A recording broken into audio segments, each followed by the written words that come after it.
in going deeper here, watch what else I learned. So we're in the next lesson in Learn to Earn. We applied what we did, step 1. Okay, so we did this last week in the last lesson. All right, then what I did is I did step 1, how do you want to earn the money? So then I went through and I said, well, I want to work harder and smarter in the hours I work. So I don't mind working harder in the hours I work. I want to sell someone else's product or service line because that's going to be more efficient. I want to sell through others' distribution. And then I want to go ahead and partnership with LMI. I don't want to work more hours because that'll cut into my 20 hours of free time a week and my 1 week off. Tom, I made $1 million mistake over New Year's. What'd you do? It's not what I did do, it's what I didn't do. I didn't fly out to Africa to meet with Peter Miles and watch Ford versus Ferrari for the 4th time in the movie theaters. That cost me over $1 million. How? Well, I never watch a movie more than once. My kids and my wife laugh about it because it's just a rule. I never watch a movie more than once. Never. I just don't ever do it. And especially in a theater. But Ford versus Ferrari, I watched it 3 times in a theater. And so I talked to Peter and I tried to get, where I could, fly out and, do something. I almost did it with Tanglewood with one of their new applicants. So I was ready to fly out to the East Coast. Peter said, well, I'm going to be in Africa. And I jokingly, which I shouldn't have been joking, I said, you know what? But I wasn't joking, but I kind of was, but I don't know. So I said to Peter, I said, well, I'll come out to, Africa. I'll fly out to Africa and watch it with you. He says, it's interesting because somebody from the national press called me and asked for my opinion on Ford versus Ferrari.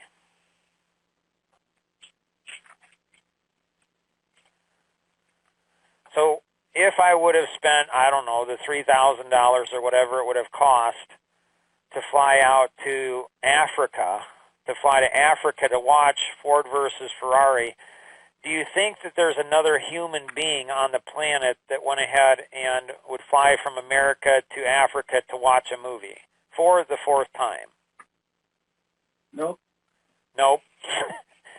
So when Peter called back the individual that asked him for his input, he would have then said, you got to meet this guy, this Mark Boersma guy.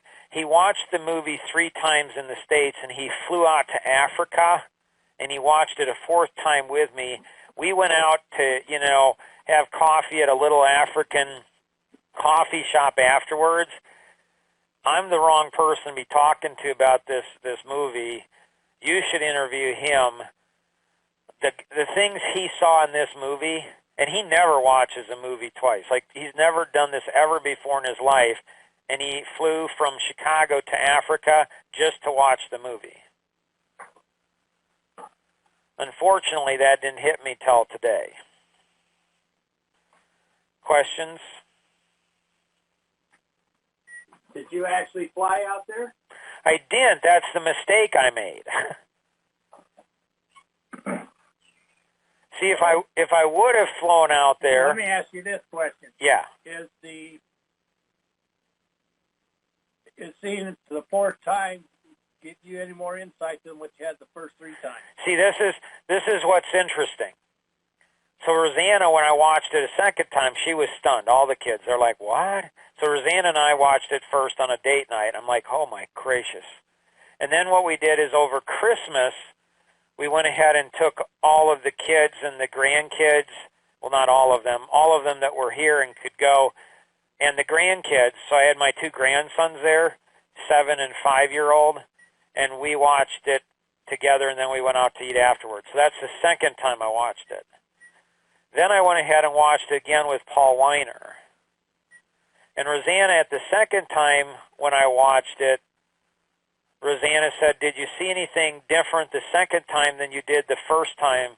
And I said, "No." And I don't think there's anything the third time that I saw that I didn't see the first time.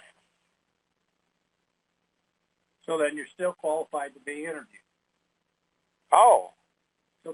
So call the guy and have him interview you. Tell him you couldn't make it to Africa, and get his number from Peter. Call him up and say, I'm sorry, but this is why, if you're interested, I'd be glad to tell you what I thought about this movie. Interesting. Why. See, the year of drama, that was 2 years ago. So last year was the year of the wizard. The year before that was the year of drama. And so in the year of drama, what I learned is that when you strategically place drama at just the right place, man, can it make you a boatload of money. Anyways, let's keep going. When do I want to start earning money? February 6th. So I'll be 56 years old. How long will it take to start earning money? 1 month. When will I get started? Today. Again, for everybody on, this stuff's complicated stuff. I can totally see why you guys didn't go ahead and do this. Totally get it. I don't know. I'm, like Peter says, I'm a genius. And so only geniuses can do this stuff. Does anyone have any questions?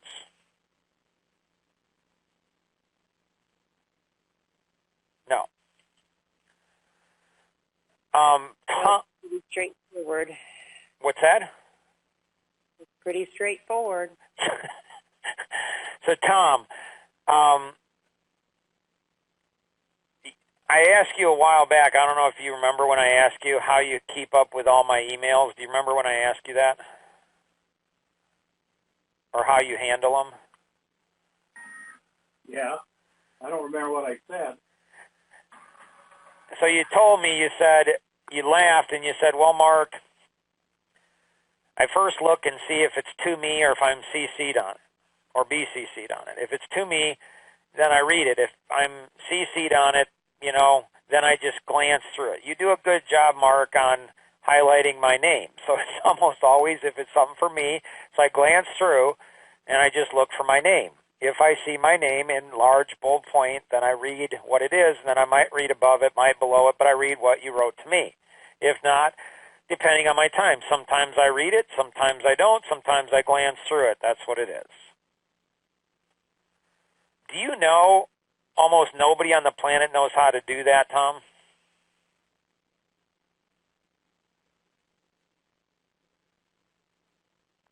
I think anybody who has had to deal with a large number of emails a day and is committed to making sure that they get through every one of them by the end of the day will figure something close to that out. So there's not very many people that are like that, and that is a magic. Like, you guys take that away. Learn to earn. Write it down. You never go ahead and go to bed without getting through all your emails. For me, and as soon as I get up in the morning, I go ahead and, address all my emails first thing. And then I contract with EVA's, Executive Virtual Assistants, and they are throughout the entire day, sometimes into the evening, sometimes on a weekend. They will go through and they'll handle everything that they can handle without me. That saved me 2 hours a day. Anyways, I was talking to my youngest brother over the holidays, and he said, Mark, please don't include me in any of your emails with anybody else. I'm like, okay. Why? He's like, it's like in Ford versus Ferrari. So he watched it with his wife. I said, okay. He says, when I get into your emails, it's like I black out. Interesting. Okay, so the obstacles. What do you mean? They're so interesting to him that No. He gets lost. He gets confused.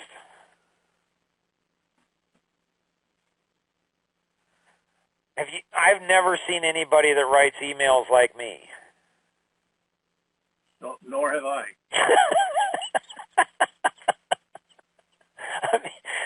I mean, there can be 30 people, in the CC and another 80 people in the BCC, and I have names of people highlighted with everything interconnected with everything else.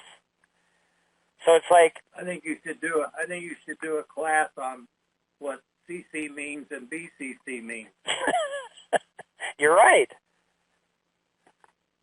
You're right. People don't know that. I learned that in high school when I was in a typing class with a bunch of girls. Which is why I took the typing class in the first place. Best class I ever took in all of my education, learning how to type. That's the most productive thing I've ever done. All right. So no, he just became overwhelmed, with everything. So I think as president of the largest real estate franchise in the world, Tom, I think you have learned how to almost instinctively absorb data that you need to absorb and ignore data that you need to ignore. And I don't think very many people know how to do that. Well, and I appreciate that. But one of the things that little thing taught me was, and why I actually had a group come in and teach the folks at Century a long time ago the difference between the two, was I started to, it seems like everybody who is copied or CC'd or BCC'd feel like they have to respond. That's not what that's about. It's an informative process. The only ones that really have to respond, unless something's incorrect, is the person the persons that it's sent to. Nicole, is that the coolest thing on the planet? Yeah. Did they teach you that in college, Nicole? No, but they taught me that in Tanglewood. In where? At Tanglewood. Oh. See, I don't know if I've ever consciously thought of that before. So, yes, we need to teach that. We'll teach that maybe in next week's lesson, Learn to Earn. Okay, so I went through... If you think about it, Mark, everybody that's CC or BCC, if you get a response from, or they right? send a response, they're wasting everybody's time, and then everybody feels they have to do something, so then everybody else gets on the bandwagon, and now you've spent, for a 5-second email, you've spent about 5 hours. Right. No, that's like Dan Graham, good friend of mine, client of mine, played professional football for the Tampa Bay Buccaneers. His brother, Kent Graham, played. He was a quarterback for the New York Giants. And Dan said the first time he went into professional football, they got on the field, and I think it was Dan. I've known a number of professional football players over the years, but I'm pretty sure it was Dan. And he said, you know what the first thing that they taught us how to do? I'm like, no. And he said, they taught us how to tie our shoes. Everybody, from the veterans to the rookies, how to tie our shoes. And all the rookies are like, what? And he's like, they don't understand that in the NFL, you don't tie your shoes perfectly, you can die, literally. It's like, it's insane. So we'll do that. That's a great lesson. Maybe we'll do that in an EC2 for an EC2. Anyway, so I went through on this, what are my relational obstacle risks? I went through my financial obstacle risk. What are my emotional obstacle risks? What are the obstacle risk costs and risks for those around me? How much money and time will it take me to do what I want to do? And then other obstacles, which is the impact to my current business. So I went through all of these, thought through all of those. Anybody have any questions on these? Okay. Then, step 3, sacrifice. I said, what relationship sacrifices will there be? I went through that. What financial sacrifices will I face? Went through that. What time, emotional, technology, knowledge, family, went through all of those. And then other sacrifices, earning money in other areas. So again, 3 hours a week is what it's going to take me, I think, to go ahead and earn, $1 million. Okay.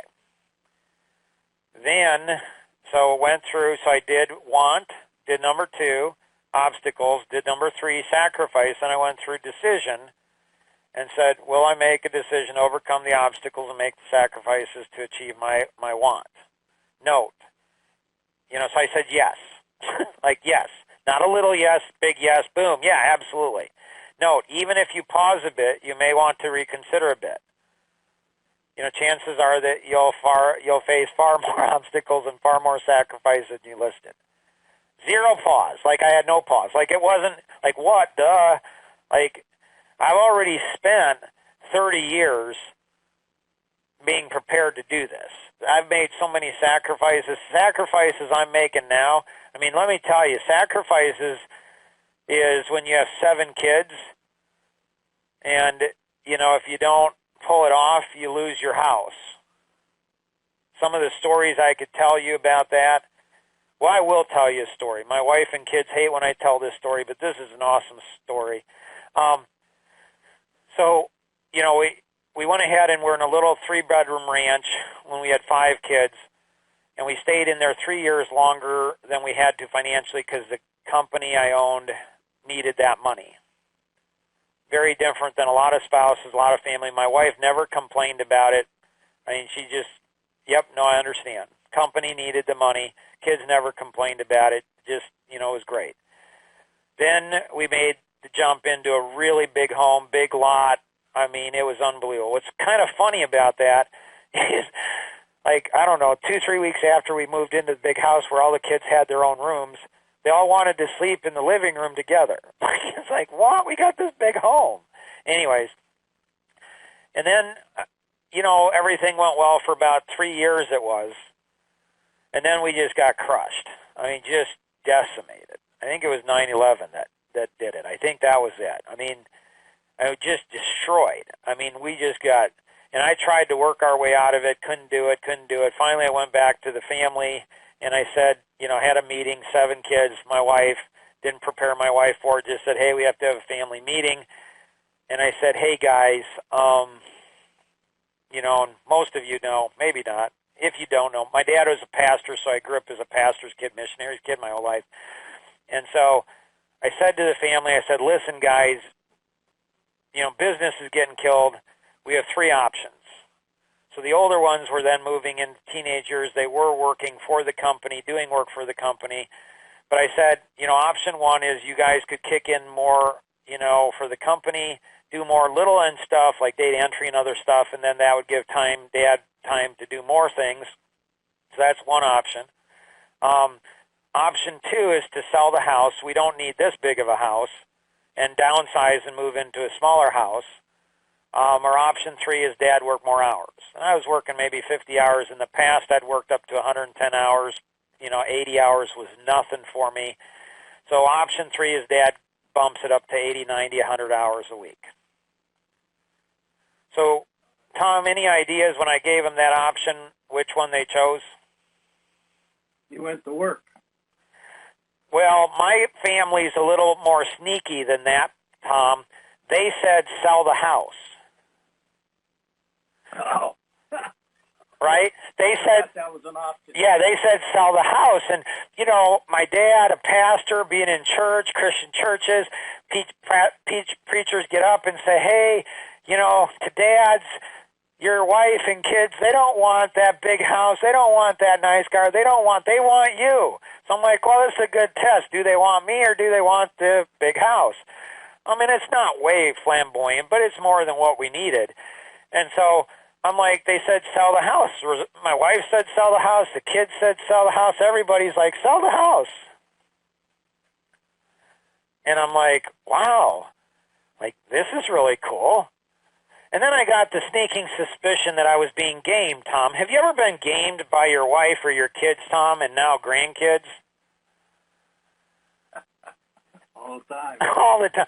I'm like, wait a minute. And so I said, well, that's good news, guys, because it's a hot, it's a hot market. We can probably sell the house in a month. Dead silence. Every one of them, and my wife included, they all said, you know what? My wife's like, honey, if you need to work, 70, 80 hours, it'll be fine. The kids, they're like, Dad, if you need to work 80, 90 hours a week, it's okay. We'll help Mom. They didn't offer to help me, Tom. They offered to help Mom. So a part of me felt like, really cool, like, okay, I'm a good, strong man. I'm going to provide for my family.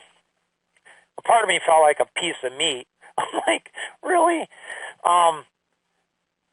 And so, but I brought my family along with me. I involved them in the hard decisions. So then we go to the do. And so, do a plan, get experts to help you do this, build your own. So I'm contracting to have an action vision plan built, and then I'm contracting the EVAs to do all the work. So I invested the last 9 years, built up, through Life Masteries Institute. If you're not contracting with EVAs, I'm just telling you, just do it. There's a CPA, one of our clients, that went ahead and, I've been telling him for 5 years, this is what you need to do. He didn't listen to me. He finally did it, and I think it's in like 8 days or something. He accomplished more in 8 days more than with EVAs than he did in over 30 years in practice. Through that plan, we'll be building a BOSS system, a business operating system with a 530 grid. We're going to kickstart it with a GTing it. Then we're going to, how do we best partner with others? So we're going to do that. And we're going to have, again, our action vision plan developed. And then the other is partner with C-level executives and others seeking to gain freedom from a job and the corporate BS. So we'll leverage the leverage course in the community, the psychology of people networks, the Action Vision networks, Coffee Connection, Mastermind seminars, LMI, Legacy Partners, the 4.1 billion businesses, and EC2. So we're going to pull all that together, have that all coordinated. So you guys might remember this. This is a list of all the different groups of people that you might want to work with. So I'm a young grandfather. I got 5, another one on the way. I'm 55 years old.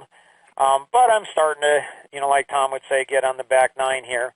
So I've got a few connections. So I'm going to go after CPAs. I'm going to go ahead and go after real estate. So I have a lot of connections in CPAs, a lot of real estate connections. I'm going to go after mortgages. That's my background, so I did that for 4 years, owned a mortgage company. I'm going to go after builders and the trades. I'm going to go after architects. I'm going to go after associations and chambers.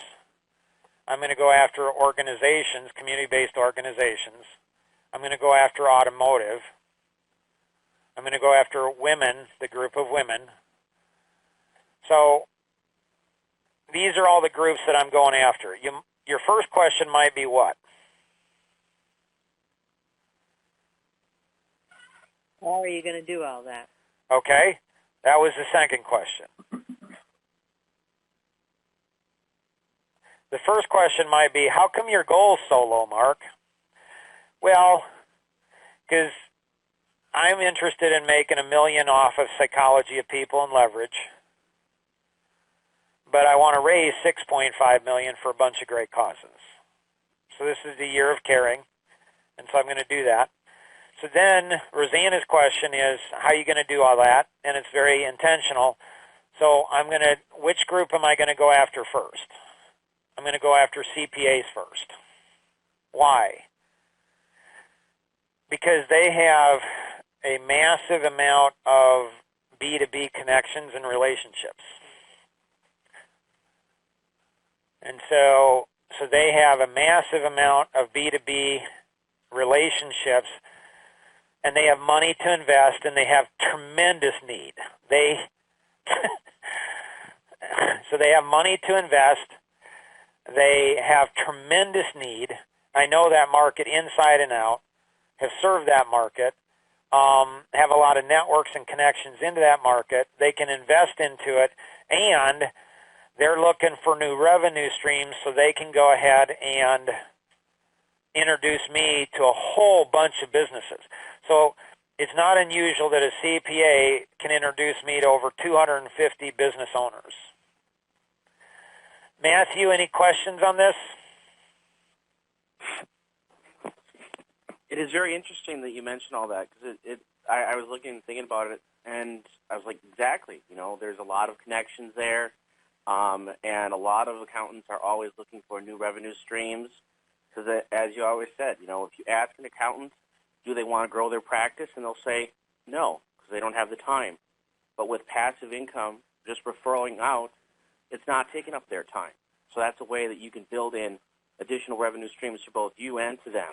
Right. Or you and me and them. That's even better. Exactly. Or you and me and Tom and them.